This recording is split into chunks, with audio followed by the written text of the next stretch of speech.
السلام علیکم خواتین و حضرات، رواں ہفتے کا پہلا حسب حال اور آپ کا میزبان جنید سلیم رن شو کا آغاز کر رہے ہیں۔ زبردست خوبصورت لگ رہے ہیں۔ رن شو کا آغاز کر رہے ہیں حال ہی میں جیل سے رہا ہونے والے پاکستان عوامی مسلم لیگ کے رہنما جناب شیخ رشید احمد کی خوبصورت باتوں سے۔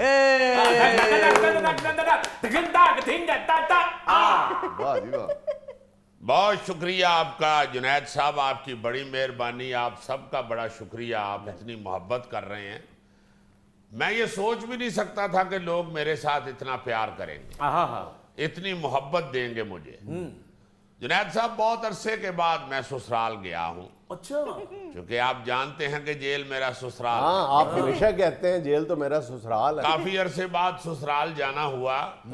جنید صاحب، ساس تو بالکل بدل گئی ہوئی۔ پہلے جاتا تھا جب تو انڈوں کا حلوہ، چھوٹے پائے، ساگ گوشت۔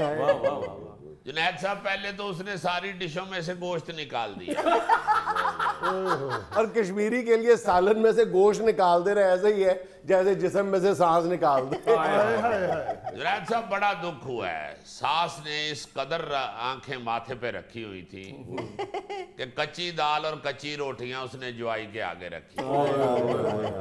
بڑا دکھ ہوا، بڑا افسوس ہوا۔ بہرحال چھوٹا جو عملہ تھا، پولیس والوں نے بڑا پیار کیا، بڑی محبت کی، بڑی عزت دی مجھے۔ انہوں نے ہر طرح کی سہولت مجھے میسر کی۔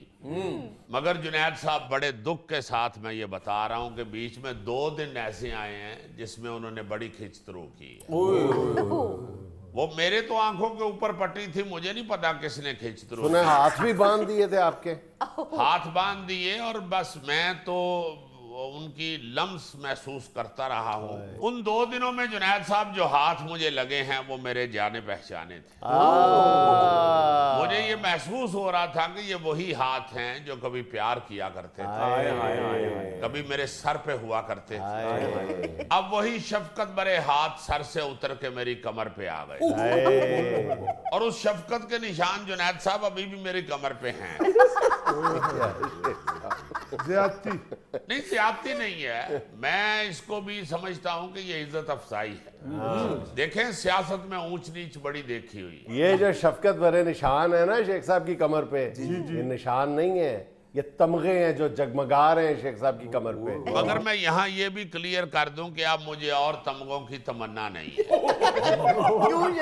کیونکہ جو پہلے تمغے ملے ہیں انہی کا ساڑ ابھی تک پڑ رہا ہے۔ مگر میں یہاں یہ بھی بتا دینا چاہتا ہوں کہ آپ جتنے مرضی ظلم کے پہاڑ مجھ پہ توڑ لیں، شیخ رشید نہیں ٹوٹے گا۔ وہ عمران خان کے ساتھ کھڑا ہے۔ ایسے حالات میں دیکھیں، میں اصلی نسلی انسان ہوں، میں کبھی بھی پیچھے نہیں ہٹوں گا۔ جتنی دیر تک عمران خان پہ مشکلیں ہیں میں اس کے ساتھ کھڑا ہوں۔ جب اس کی حکومت بن جائے گی پھر اس کے ساتھ رہتا ہوں نہیں رہتا، یہ بات کی بات ہے۔ مگر جتنی دیر تک عمران خان کو ضرورت ہے میری، میں اس کے ساتھ کھڑا ہوں۔ ضرورت کیا ہے عمران خان صاحب کو آپ کی؟ آپ کیا ان کو ہلدی والا دودھ پلاتے ہیں؟ غوری صاحب، یہ پوری دنیا پہ جو جمہوریت ہے اور جہاں جہاں بھی ہے، اللہ کے فضل سے وہاں پہ شیخ رشید کے جملے بکتے ہیں۔ کنسلٹنسی لیتے ہیں شیخ رشید سے لوگ، کس طرح جمہوریت کو چلانا ہے اور جمہوریت ہوتی کیا ہے۔ اصل میں اللہ کے فضل سے صرف شیخ رشید جانتا ہے۔ اس لیے میں سمجھتا ہوں کہ میرا ایک ایک لفظ، میرا ایک ایک جملہ، میری ایک ایک ملاقات عمران خان کے لیے ہلدی والا دودھ ہی ہے۔ اگر عمران خان نے دوبارہ اقتدار میں آگے شیخ صاحب کو وزارت نہ دی ان کی مرضی کی، تو شیخ صاحب نے کنسلٹنسی کا بل بنا کے بھیج دینا عمران خان۔ وہ نہیں جنید صاحب، بل کیا، سیدھی بددعائیں ہیں۔ میرا مطلب ہے قوم بددعائیں دے گی۔ میں تو عمران خان کے ساتھ کھڑا ہوں اللہ کے فضل سے، اور جب تک اس کی تحریک چل رہی ہے، جب تک اس کو حقیقی آزادی نہیں مل جاتی، شیخ رشید کندھے سے کندھا ملا کے چلے گا۔ شیخ صاحب، ہم نے یہ بھی دیکھا ہے آپ کے رہائی پہ عمران خان صاحب نے خوشی میں آپ کو سگار کا ڈبہ بھی دیا ہے۔ جی ہاں، اور آپ یہ بھی جانتے ہیں کہ وہ تحفہ کتنی مشکل سے کسی کو دیتا ہے، اور اس کا سب سے بڑا تحفہ یہی ہوتا ہے کہ وہ شرٹ پہ سائن کر دیتا ہے۔ اور آپ نے ہر ویڈیو میں دیکھا ہوگا سائن کرنے کے لیے پین بھی وہ اسی کا استعمال کرتا ہے، خود تو وہ پین کی سیاہی نہیں لگاتا اپنے پر۔ اچھا شیخ صاحب، ویسے جو خان صاحب نے آپ کو سگار دیے ہیں تحفے میں، چیک کر لیں ان کے اندر تمباکو ہے، توڑی تو نہیں بھری ہوئی؟ دیکھیں جنید صاحب، مجھے عمران خان کی تحفے میں دی ہوئی توڑی بھی اچھی لگتی میں تو کہتا ہوں شیخ صاحب، جو لال حویلی پہ فلم بن رہی ہے وہ چھوڑیں، آپ فلم توڑیاں بنائیں۔ ویسے جنید صاحب، میں آپ کی اس بات پہ تھوڑا سا مشکوک ہوا ہوں، کیونکہ عمران خان نے جس سائز کا مجھے وہ سگار دیا ہے، لگتا مجھے وہ توڑی والا ہی ہے۔ وہ تو کچھ زبردست اور چیز لگ رہی ہے، وہ تو لگتا ہے کہ وہ بندے کٹنے والا سگار ہے۔ دیکھیں جنید صاحب، میں ساری زندگی سے سگار پی رہا ہوں، میں یہ سمجھتا ہوں کہ انہوں نے جو پیار بھرا تحفہ وہ مجھے دیا ہے وہ بہت اعلیٰ سگار ہے، اور آپ یہ سن کے حیران ہوں گے کہ میں بھی وہ زندگی میں پہلی دفعہ پی رہا ہوں۔ ہاں اچھا، کیونکہ میرے سگار تو دوست مجھے کیوبا سے بھیج دیتے ہیں، اور مجھے نہیں تھا پتا کہ کیوبا کا سگار اتنا بڑا ہو چکا ہے۔ وہ پھر مجھے میرے بھتیجے نے بتایا کہ چاچا جی، اگر میں اتنا بڑا ہو گیا ہوں تو سگار نے بھی تو بڑا ہونا تھا۔ اور آپ دیکھیں 3 دن سے میں ایک ہی سگار پی رہا ہوں، اور ابھی بھی اتنا ہے جتنا آپ کا تھیلا ہے۔ اچھا شیخ صاحب، سسرال کی تو سنائے نا، کیسے گزرے شب و روز وہاں پہ؟ دیکھیں اب ماحول بدل چکا ہے، اب تو سسرال میں اتنا بڑا چوہا پھر رہا ہے۔ اتنا بڑا چوہا، اتنا بڑا سگار۔ جنید صاحب، سسرال والوں نے مجھے جس کمرے میں بند کیا ہے، حالانکہ دروازہ بند تھا، مگر ایک چوہا بالکل میرے سامنے آ کے سٹینڈ لے گیا، میرے سامنے کھڑا ہو کے مجھے کہنے لگا، شیخ کدھر ہے؟ میں کہ ادھر ہی جدھر ہر باری ہونے ہیں، مینوں چھڈ تو کدھر ہے؟ کہندا جی کوئی سرکاری سامان ٹک بیٹھا ہوں، مجھے بھی جیل ہو گئی۔ تو میں نے کہا بھولے بادشاہ، سرکاری سامان ٹکتا ہی اس وقت ہے جب کوئی باہر کی نیشنلٹی ہو یا ویزا ہو، بغیر ویزے نیشنلٹی کے کیوں سامان ٹکایا؟ پھر جیل ہی ہونی تھی۔ کہنے لگا بس شیخ صاحب بھاگنے کی کوشش کی تھی، PIA کے جہاز میں پکڑا گیا تھا۔ میں نے کہا ہاں خبر تو واقعی آئی تھی، PIA کے جہاز میں چوہا نکل آیا۔ کہندا بھولے بادشاہ تہاڈا بھرا ہی سی۔ میں کہ سنا کنی کٹ لئی ہو؟ کہندا جی میں چوہا ہاں، میں کٹدا نہیں، میں کترنا ہوں۔ سو جنید صاحب بڑی اچھی گزری ہے میں تو حیران ہوں شیخ صاحب کو جیل میں چوہے بھی فلاسفر ہی ملے، میں کٹدا نہیں میں کتردا۔ واہ جنید صاحب، وہ کیا پنجابی کی کہاوت ہے، مجھاں دیاں مجھاں پینا ہوندیاں، تے چوہے بھرا ہوندے نے۔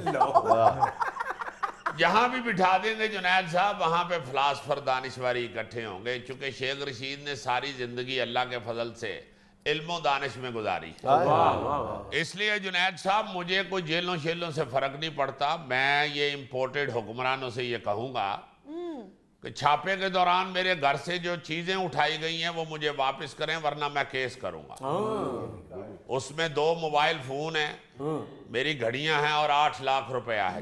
شیخ صاحب 8 لاکھ آپ تو کہتے ہیں آپ کی جیب میں ٹکا نہیں ہوتا، جنید صاحب سارا غریبوں کا پیسہ ہے، آپ تو کہتے ہیں آپ غریبوں کا پیسہ نہیں لوٹتے۔ اللہ کے فضل سے جنید صاحب کبھی لوٹ مار نہیں کی۔ یہ تو لال حویلی کے جو نیچے بازار ہے وہ سارے دکانداروں نے میرے پاس کمیٹیاں ڈالی ہوئی تھی، صبح کمیٹی نکلنی تھی، شام کو انہوں نے مجھے گرفتار کر لیا، اور میں جب سے جیل سے آیا ہوں جنید صاحب میں بھوکا ہوں، کیوں؟ کیونکہ کمیٹی اس کی نکلنی تھی جہاں پہ میں ناشتہ کرتا ہوں، میں اس سے ناشتہ کرنے جاتا ہوں، وہ کہتا ہے شیخ صاحب پہلے کمیٹی دے پیسے دیو، بلکہ وہ ناشتے والا اب شیخ صاحب کو کمیٹی کھانے والی مائی کہتا ہے۔ ظاہر ہے جنید صاحب ایک غریب آدمی ہے، 8 لاکھ روپیہ ہے، ان کو کچھ خیال کرنا چاہیے، غریب کو انہوں نے ستیہ ناز کر دیا، پس گیا غریب ان کے دور میں۔ لیکن شیخ صاحب آپ نے ویسے ایک جرت کا مظاہرہ کیا ہے، شیخ صاحب سے پولیس نے شیخ صاحب کے دونوں موبائل کے پاسورڈ مانگے ہیں، شیخ صاحب نے فوراً بتا دیا۔ مجھے کوئی ڈر خوف نہیں ہے جنید صاحب، میرے موبائل میں ہے کیا، 3-4 تصویریں ایسی ہیں جس پہ شک ہو سکتا ہے،